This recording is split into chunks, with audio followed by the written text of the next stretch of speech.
Doctor రత్న దుర్వాసులు గారు, మీరు చూస్తున్న కేసెస్ అన్నిటిలో టాప్ 3 రీజన్స్ ఫర్ ఇన్ఫర్టిలిటీ ఏంటండి? ఒబిసిటీ ఒకటి చెప్పారు మీరు. కాకుండా ఇన్సులిన్ రెసిస్టెన్స్ ఇట్లాంటివి కూడా ఉన్నాయా? లేక ఇంకేమైనా కారణాలు ఉన్నాయా? అన్నిటికన్నా ఫస్ట్ అండ్ ఫార్మోస్ట్ ప్రాబ్లం లేడీస్‌లోనూ ఓవ్యులేషన్ డిసార్డర్స్ అంటున్నామండి.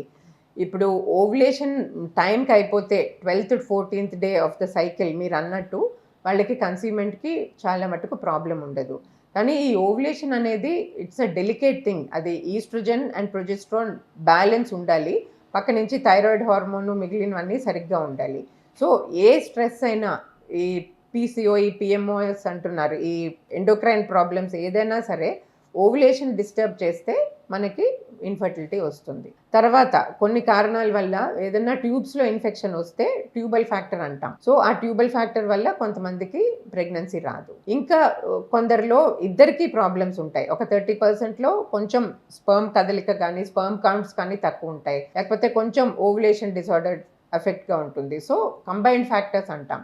అన్నిటికన్నా common ovulation factor, 2 tubal factor, తర్వాత ఇద్దరికి చిన్న చిన్న ప్రాబ్లమ్స్ ఉండడం, వాళ్ళని సబ్‌ఫర్టైల్ అంటాం. రైట్. సో చిన్న సటిల్ ప్రాబ్లమ్స్ ఇద్దరికి ఉండడం వల్ల